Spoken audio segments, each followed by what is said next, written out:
Class 8 के मेरे सभी छोटे भाई बहनों को नमस्ते। एक्सरसाइज 8.1 हमारी कंप्लीट हो चुकी है। अब हम करने जा रहे हैं एक्सरसाइज 8.2।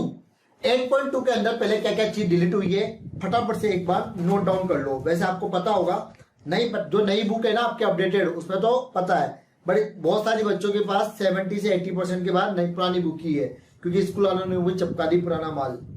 तो आप पेज नंबर 120 पर देखना, पुरानी बुक में फाइंडिंग द इंक्रीज और डिक्रीज परसेंटेज वो नहीं आ रहा, उसके साथ के जो एग्जाम्पल 2 वो भी नहीं आ रहा, फाइंडिंग डिस्काउंट और एग्जाम्पल 3 और 4 भी नहीं आ रहा आपका, और एस्टिमेशन परसेंटेज वो भी नहीं आ रहा, price related to buying and selling profit और लॉस ये भी आपका नहीं आ रहा है, इसके जो एग्जाम्पल है वो भी आपके कोई नहीं आ रहा।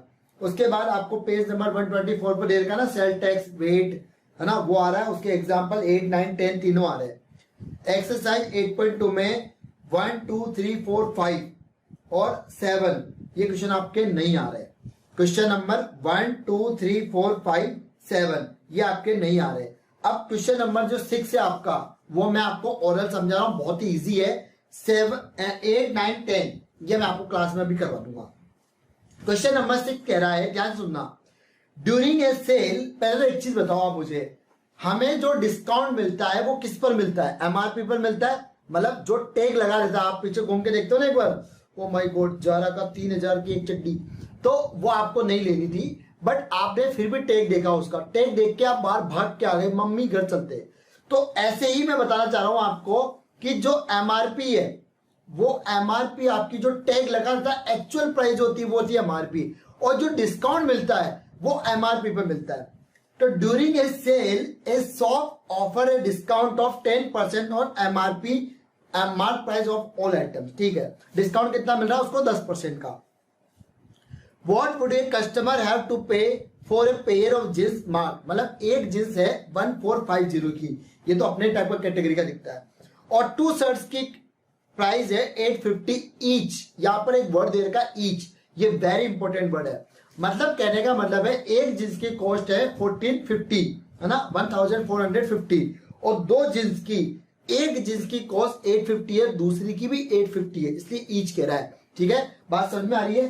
तो अगर एक जींस की, देखो मैं आपको रफली समझा रहा हूं, अगर एक जींस की है ना, जींस है या शर्ट है, एक सेकंड को, आपका ये है जींस, जींस की अगर कॉस्ट, एक जींस की कॉस्ट है 1450 और 2 शर्ट्स की कॉस्ट कितनी है? एक की कितनी है? 850, तो 2 की कितनी हो जाएगी? 2 इंटू 850 कर लो, या फिर 850 प्लस 850 कर लो, तो 1700 दोनों को ऐड करोगे आप तो ये आएगा 50 और 3150, तो टोटल कॉस्ट उसको देनी है 3150। इसका 10% निकालना है, इसका 10% कितना हो जाएगा आपका? इसका 10% हो जाएगा 315 इसमें से माइनस कर देना, तो 3150 में 315 एक्चुअल प्राइस में से डिस्काउंट माइनस कर देना, आपकी सेलिंग प्राइस आ जाएगी। ठीक है ना, आपने उसको कितने में खरीदा है, बस ये काम करना है। नेक्स्ट देखो, आपके क्वेश्चन नंबर ये 8 दे रखा होगा पुरानी बुक में, नई अपडेटेड बुक में क्वेश्चन नंबर 2 है, और लास्ट जो मैंने आपको क्वेश्चन समझाया था ओरल, वो क्वेश्चन नंबर 1 है अपडेटेड बुक में, पुरानी बुक में क्वेश्चन नंबर 6 है। Clear? The price of A TV, ऐसी कौन सी टीवी भाई जो 13,000 रुपए की आती है? हमारे तो अभी मैंने मंगाई है, बहुत महंगी है भैया, बहुत महंगी, ये कोई 6,000 की।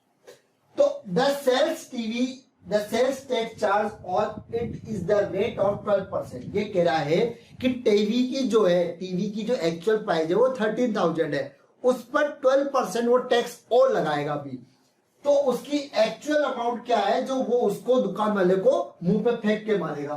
तो इधर देखो, टीवी की जो प्राइस है, हमें जो गिवन दे रखा है ना, द प्राइस ऑफ टीवी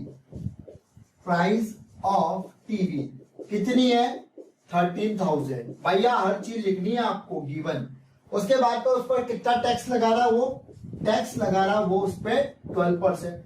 अब वो कह रहा है कि फाइनल अमाउंट क्या है, तो इसका 12% निकाल लो, है ना।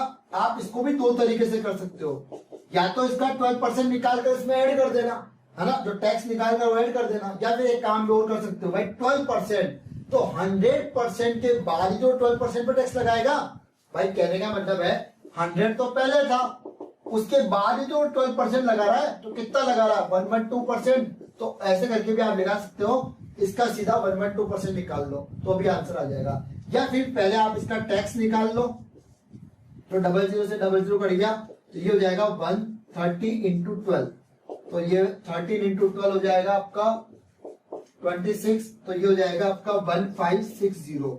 ये इसका क्या आ गया, टैक्स आ गया भैया, है ना। तो आप यहाँ पर टैक्स लिखना, ये इसका कितना है, हमने टैक्स निकाल दिया इसका कि 1560 इसका क्या है, टैक्स है। उसके बाद दूसरा देखो इधर ध्यान से, अब ये कह रहा है कि इसका अमाउंट बताओ। विनोद दादा ने कितना पैसा दिया, तो विनोद दादा देंगे 13,000, तो पहले दे रहे थे और उस पर टैक्स और लगा रहा वो, तो कितना दे रहे टोटल, वो 14,560 रुपए उसको देना पड़ रहा है। नेक्स्ट क्वेश्चन आपको दे रखा है, लास्ट क्वेश्चन में तो क्या था, आपको एक्चुअल प्राइस अलग दे रखी थी, उसका टैक्स निकाल कर इंक्लूड करके टोटल बताना था। इसमें क्या कहने का है कि Arun bought a pair of skate at a sale where discount given was 20%, उसको डिस्काउंट मिलता है 20%। If he amount he pays 1600 find the mark price, मतलब ये जो अमाउंट दे रखा है ये डिस्काउंट के बाद का अमाउंट है। तो पहला अमाउंट कितना था, जो विद डिस्काउंट था, मतलब उसके साथ में डिस्काउंट भी ऐड था, डिस्काउंट मिलने के बाद की प्राइस है। तो डिस्काउंट नहीं मिला उससे पहले कितनी प्राइस थी, तो मान लेते हैं let the marked price, MRP जो है हमारी, हमें नहीं पता तो हम थोड़ी देर के लिए मान लेते हैं कि हमारी वो है वाई है, ठीक है। अब ये कह रहा है कि इसका किसका, मार्क्ड प्राइस का 20%, अब यहां पर 20 लिखेंगे, कितना परसेंट डिस्काउंट मिल रहा है इस पर, इसको 20%, तो 100 तो पहले होता, उसमें उसको कितना डिस्काउंट मिल रहा है, 20% डिस्काउंट मिल रहा है, और डिस्काउंट मिलने के बाद कितना प्राइस देना पड़ रहा है उसको, 1600। ये चीज आपको समझनी पड़ेगी। वाई आपका टोटल प्राइस है, इस पर उसको कितना डिस्काउंट मिला, 20%, तो 100 में से 20 गया तो कितना बचेगा, 80, और आपको 80 के बाद जो 80% है वो कितना है, 1600, तो y इंटू 80/100, ठीक है ना, 1600। अरे ये चीज समझ में आ रही ना आप लोगों को, भाई इस चीज का आपको ध्यान रखना है। 20% मत लिख देना, 20% तो उसने डिस्काउंट दे दिया, तो अब बचा कितना, 80% बचा ना, तो 80% की तो वैल्यू दे रखी है, तो 0 से 0 कट गया, 8 से कटेगा ये 200, ठीक है। तो y इक्वल टू 10 का मल्टीप्लाई कर दो, तो 200 इंटू 10, तो ये कितना हो जाएगा, ₹2000। 2000 रुपए उसकी एक्चुअल प्राइस थी, इस पर उसको कितना डिस्काउंट मिल रहा, 20%, इसका 20% कितना होगा, 400, 2000 में से 400 माइनस करोगे तो यही प्राइस आएगी। आप ऐसे चेक भी कर सकते हो। नेक्स्ट क्वेश्चन है, देखो आपका ये क्वेश्चन नंबर 10 नहीं है, ये आपका 1 2 3 4 क्वेश्चन है आपका, आपकी पुरानी बुक में 10 है तो वो लिखने में आ गया। इधर देखो, ये वाला क्वेश्चन और इसके आगे वाला क्वेश्चन दोनों सेम है, ये मैं करवा रहा हूं, अगले वाले का मैं आपको हिंट दूंगा, आप खुद करोगे। आई परचेज हेयर ड्रायर, मेरे पास भी हेयर ड्रायर, बाल ऊपर हो जाते हैं। ये कह रहा है कि हेयर ड्रायर की जो कॉस्ट है वो है 5400, और इसमें जो टैक्स है, वैल्यू एडेड टैक्स, वो इंक्लूडेड है 8%। तो ये कह रहा है कि अगर हम टैक्स को हटा दें तो इसकी एक्चुअल प्राइस क्या होगी। तो आपको क्या क्या चीजें गिवन है, हेयर ड्रायर की प्राइस आपको गिवन है, हेयर ड्रायर इसकी प्राइस है आपकी 5400, इस पर टैक्स कितना है, वैल्यू एडेड टैक्स कितना है इस पर, 8%। तो मान लेते हैं कि भैया इससे पहले की जो प्राइस है वो आपकी क्या है, द प्राइस बिफोर कितनी है, VAT is added, VAT was added, या द प्राइस बिफोर मान लो वाई है, इतना ही बहुत है, मान लो वाई है, ठीक है। वाई का कितना परसेंट है आपका, 100 तो पहले था, उस पर आपने कितना और लगाया, 8% और लगाया। भाई 100 तो पहले था, उस पर आपने कितना लगाया, 8% टैक्स लगाया, और वो कितना है, 5400। देखो आपको ये चीज बनानी अगर नहीं आ रही ना तो आप क्वेश्चन नहीं कर पाओगे। बात को समझो, भाई उसकी एक्चुअल प्राइस ये है, उस पर उसने कितना परसेंट टैक्स लगाया, 8%, तो 100 पहले था, उस पर उसने 8% और लगाया तो प्लस 8 हो गया, वो है कितना, वेट लगाने के बाद कितना है, 5400। तो ये क्या हो जाएगा, देखो आपका y into 108 upon 100 equal to 5400। अगर आप चाहो तो इसको 2 से काट सकते हो या और भी किसी से कर सकता है, 9 से भी कट रहा है, बट ये सीधा कट रहा है देखो 54 से। 54 से कट रहा है 100 टाइम और ये कट रहा है 2 टाइम, और 2 से कट रहा है ये आपका 50। तो y इक्वल टू हो जाएगा 50 इंटू 100, तो ये हो जाएगा y इक्वल टू 5000।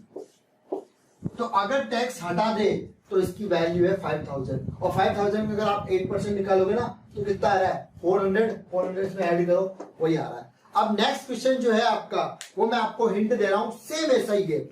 देखो, एक article was purchase 1239 including GST 18%। तो पहले की प्राइस क्या होगी? तो पहले की प्राइस वही मान लो भाई 100 प्लस 18 आ जाएगा, यहाँ पर 8 की जगह 18 आ जाएगा, 18 अपॉन 100। तो ये कितना हो जाएगा 118 अपॉन 100, और ये कितना है 5400। तो 5400 की जगह आप रख देना 1239, ठीक है।